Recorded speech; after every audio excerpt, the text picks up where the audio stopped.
Baik, bismillahirrahmanirrahim. Assalamualaikum warahmatullahi wabarakatuh. Perkenalkan, saya Devi Rusadi dengan NIM 20240501038082. Pada kesempatan berharga ini, kami akan memaparkan materi. Saya sendiri akan memaparkan materi presentasi mengenai hal-hal pilar penting dalam manajemen operasi, yaitu yang bertemakan analisis dan kalkulasi perkiraan. Materi ini disusun berdasarkan studi kasus operasional mengenai bagaimana sebuah organisasi memanfaatkan sistem forecasting untuk mengantisipasi ketidakpastian di masa depan. Saya berharap pemaparan materi dapat memberikan gambaran yang jelas dan wawasan baru bagi kita semua. Baik, kita masuk di slide yang pertama, yaitu perkiraan forecasting. Apa yang dimaksud dengan forecasting atau perkiraan?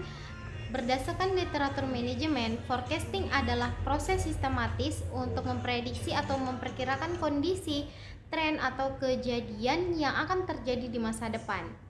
Perlu kita garis bawahi bersama, forecasting bukanlah sebuah tebakan spekulatif atau ramalan tanpa dasar. Proses ini dibangun secara ilmiah dengan mengelaborasikan 3 elemen utama, yaitu data historis yang valid, pemahaman mendalam terhadap kondisi saat ini, serta analisis komprehensif terhadap berbagai faktor eksternal maupun internal yang mempengaruhi perubahan di masa sekarang atau di masa yang akan mendatang.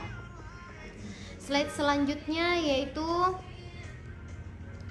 kegunaan forecasting. Mengapa suatu perusahaan atau organisasi wajib melakukan forecasting? Di dalam slide ini kami merangkum 5 kegunaan krusial, yaitu yang pertama, dasar perencanaan strategis. Manajemen puncak membutuhkan visi masa depan untuk menentukan arah perusahaan, menyusun visi jangka panjang, serta menetapkan target korporasi yang realistis. Yang kedua, pengurangan resiko dan tidak kepastian. Masa depan penuh dengan dinamika. Dengan melakukan peramalan yang matang, organisasi dapat memetakan potensi resiko lebih awal sehingga ketidakpastian pasar dapat diminimalisir. Selanjutnya, perencanaan kapasitas produksi. Dalam manajemen operasi, ketepatan jumlah produksi adalah kunci. Forecasting membantu kita menentukan beberapa banyak barang yang harus diproduksi agar tidak terjadi penumpukan stok ataupun kekurangan barang. Selanjutnya, optimasi manajemen sumber daya, baik itu sumber daya manusia, mesin maupun anggaran keuangan, semuanya dapat dialokasikan secara efisien dan tepat sasaran jika kita sudah mengetahui estimatis beban kerja di masa depan. Yang selanjutnya, pendekatan analisis data masa lalu. Poin ini menegaskan bahwa setiap keputusan logis hari ini harus bercermin pada pola-pola perilaku data yang telah terjadi sebelumnya, sehingga keputusan yang diambil memiliki landasan empiris yang kuat. Slide selanjutnya yaitu sistem perkiraan atau forecasting system. Untuk menghasilkan ramalan yang bernilai akurasi tinggi, kita tidak bisa mengandalkan perhitungan kasual.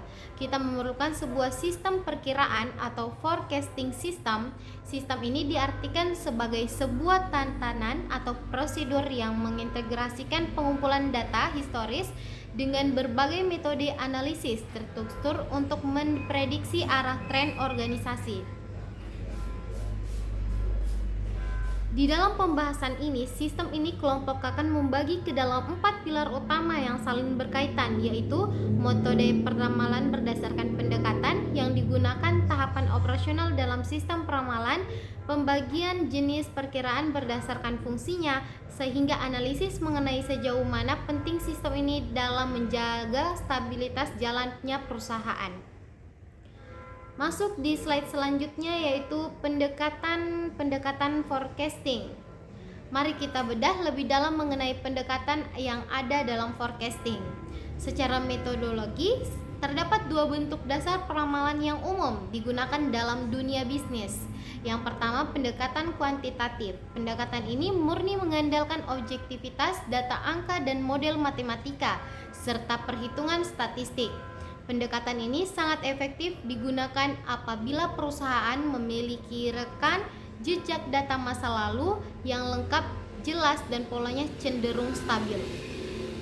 Lalu yang kedua, pendekatan kualitatif. Sebaliknya, pendekatan kualitatif bersifat lebih subjektif karena digaji berdasarkan pendapat ahli, institusi, akumulasi pengalaman para manajer senior, atau survei konsumen di lapangan. Pendekatan ini menjadi penyelamat kita organisasi menghadapi situasi baru, seperti peluncuran produk inovatif yang sama sekali belum memiliki data historis. Kedua pendekatan ini ideal saling melengkapi. Masuk slide selanjutnya, yaitu time series forecasting. Salah satu bagian paling populer dari metode kuantitatif statistik adalah time series forecasting, yaitu peramalan deret waktu. Secara definisi, ini adalah teknik analisis data ilmiah yang digunakan untuk memprediksi nilai di masa depan dengan cara membedah data historis yang telah tersusun secara kronologis atau berurutan berdasarkan internal waktu tertentu. Bisa berupa harian, bulanan, maupun tahunan. Pemanfaatan time series forecasting ini sangat krusial dalam operasional bisnis sehari-harinya. Di antaranya untuk yang pertama itu meramal fluktuasi permintaan pasar dan volume penjualan. Yang kedua, menganalisis tren jangka panjang serta mengidentifikasi pola musiman, misalnya lonjakan penjualan menjelang hari raya. Yang ketiga, menyusun perencanaan strategis korporat. Yang selanjutnya, melanjutkan analisis keuangan dan pergerakan saham, serta menjaga efisiensi manajemen inventaris agar berputar barang di gudang berjalan dengan optimal. Masuk slide selanjutnya, yaitu sistem perkiraan proses pengawasan hasil perkiraan. Rekan-rekan sekalian, sebuah sistem forecasting yang baik tidak akan pernah bersifat final. Kita memerlukan proses pengawasan hasil perkiraan untuk memastikan bahwa modal yang kita gunakan tetap relevan dan akurat adanya. Proses kendali mutu ini wajib melewati siklus berikut. Siklus yang pertama yaitu kita menetapkan standar baku serta metode penilaian kinerja untuk mengukur sejauh mana toleransi kesalahan yang diizinkan. Lalu yang kedua, setelah waktu berjalan, kita akan mengukur kinerja aktual atau data real yang benar-benar terjadi di lapangan. Selanjutnya yang ketiga, kita masuk ke tahap membandingkan hasil antara prediksi awal dan realisasi aktual. Kemudian melakukan analisis penyimpanan atau kalkulasi error, di mana kita melihat apakah ramalan kita terlalu optimis atau terlalu pesimis. Selanjutnya, langkah terakhir adalah pengambilan tingkat tindakan koreksi.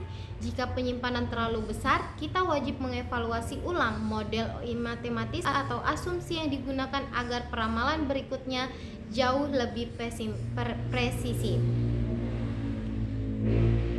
Selanjutnya yaitu penerapan forecasting pada sektor jasa. Seringkali orang berpikir bahwa forecasting hanya berlaku pada pabrik atau industri barang fisik. Padahal implementasi forecasting pada sektor jasa justru memiliki tantangan yang jauh lebih kompleks karena produk jasa bersifat tidak berwujud dan tidak dapat disimpan. Contoh nyata penerapan meliputi manajemen permintaan dan kapasitas. Sektor jasa harus mampu memprediksi kapan waktu sibuk agar bisa menyelesaikan jumlah staf pelayanan demi hindari antrean panjang. Sektor jasa keuangan digunakan oleh perbankan atau lembaga investasi dalam memproyeksikan perputaran likuiditas, manajemen risiko kredit, hingga analisis tren pasar modal. Selanjutnya, sektor teknologi dan telekomunikasi diterapkan untuk meramal beban lalu lintas, kebutuhan hingga kapasitas penyimpanan server guna menjaga kualitas layanan digital.